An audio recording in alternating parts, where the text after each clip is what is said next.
Allah Bapa Maha Pengasih, Engkau senantiasa menyayangi umat-Mu. Semoga kami selalu berkobar dan mematuhi perintah-perintah Yesus Kristus Putra-Mu, sebab Dialah yang hidup dan berkuasa bersama Dikau dalam persatuan Roh Kudus, Allah sepanjang segala masa.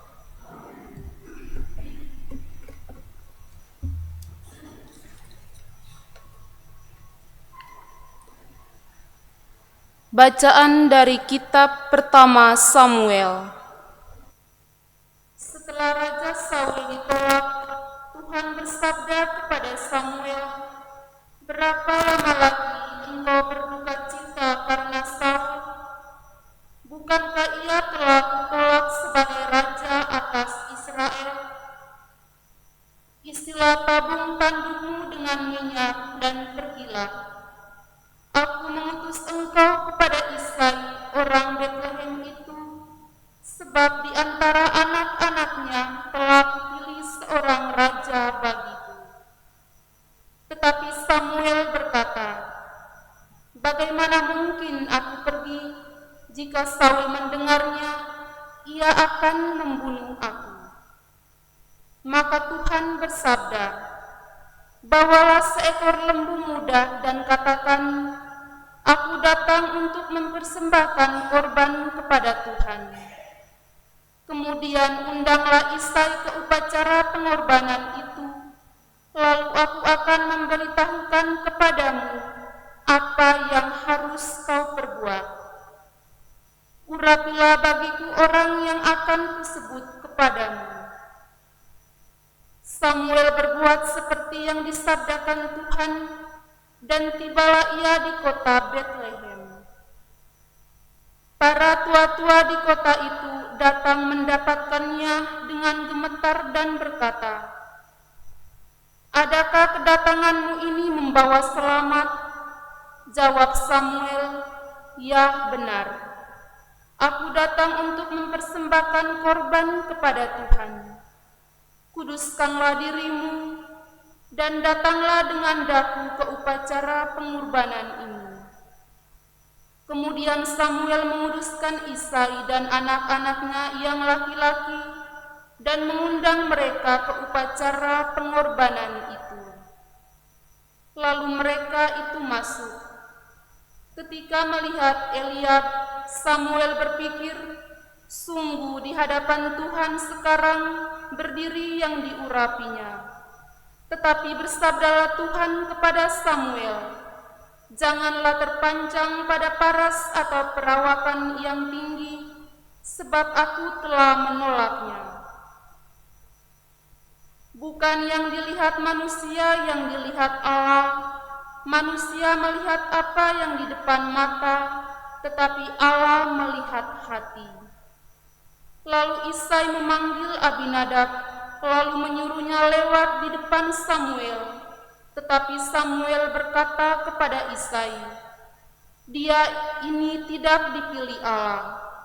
Kemudian Isai menyuruh Syama lewat, tetapi Samuel berkata, "Orang ini pun tidak dipilih Tuhan." Demikianlah Isai menyuruh ketujuh anaknya lewat di depan Samuel, tetapi Samuel berkata kepada Isai, "Semuanya ini tidak dipilih Tuhan." Lalu Samuel berkata kepada Isai, "Inikah semua anakmu?" Jawab Isai, "Masih tinggal yang bungsu, tetapi ia sedang menggembalakan domba." Kata Samuel kepada Isai, "Suruhlah memanggil dia, sebab kita tidak akan duduk makan sebelum ia datang kemari." Kemudian disuruhnyalah menjemput dia. Kulitnya kemerah-merahan, matanya indah dan parasnya elok. Lalu Tuhan bersabda, "Bangkitlah, urapilah dia, sebab inilah dia." Samuel mengambil tabung tanduk yang berisi minyak itu dan mengurapi Daud di tangan saudara-saudaranya. Sejak hari itu dan seterusnya berkuasalah Roh Tuhan atas Daud. Lalu berangkatlah Samuel menuju Rama. Demikianlah sabda Tuhan. Syukur kepada Allah. Mazmur tanggapan dengan refren, Aku telah mendapat Daud hambaku. Aku telah mendapat Daud hambaku. Pernah engkau berbicara dalam penglihatan kepada orang-orang yang kau kasihi. Engkau berkata, telah kutaruh mahkota di atas kepala seorang pahlawan. Telah kutinggikan seorang pilihan dari antara bangsa itu. Aku telah mendapat Daud hambaku. Aku telah mendapat Daud hambaku. Aku telah mengurapinya dengan minyakku yang kudus. Maka tanganku tetap menyertai dia, bahkan lenganku meneguhkan dia. Aku telah mendapat Daud hambaku. Dia pun akan berseru kepadaku, Bapakulah engkau, Allahku dan gunung batu keselamatanku. Aku pun akan mengangkat dia menjadi anak sulung, menjadi yang tertinggi di antara raja-raja bumi. Aku telah mendapat Daud hambaku. Haleluya, haleluya, haleluya. Haleluya, haleluya, haleluya. Bapa Tuhan kita Yesus Kristus akan menerangi mata budi kita, agar kita mengenal harapan panggilan kita.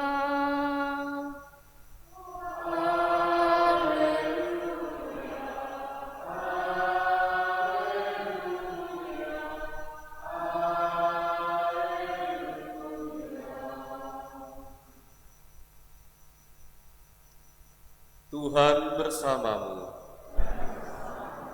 Inilah Injil suci menurut Markus.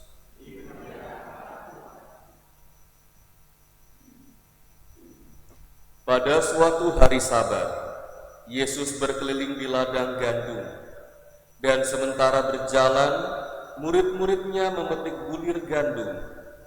Maka kata orang Farisi kepadanya, "Lihat, mengapa mereka berbuat sesuatu yang tidak diperbolehkan pada hari Sabat?" Jawab Yesus kepada mereka, "Belum pernahkah kamu baca apa yang dilakukan Daud ketika ia dan para pengiringnya kekurangan dan kelaparan?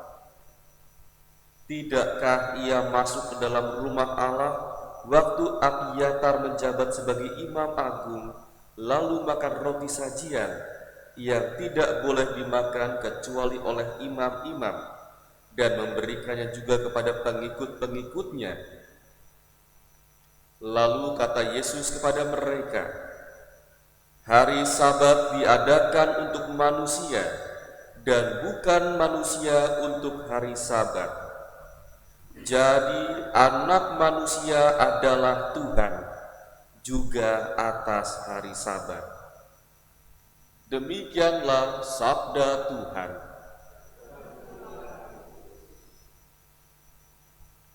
Saudara-saudari yang terkasih, dalam Injil hari ini kita melihat Yesus dan para muridnya sedang berjalan-jalan pada hari Sabat. Ceritanya para murid ketika lagi jalan-jalan itu memetik bulir-bulir gandum karena mereka lapar. Tentu ini sebetulnya sesuatu yang sangat sederhana, sangat manusiawi, tapi justru disitulah letak masalahnya. Mereka makan waktu hari Sabat. Nah, kemudian di sini ada orang-orang Farisi melihat mereka dan melihat mereka itu sebagai sebuah pelanggaran dari aturan hari Sabat.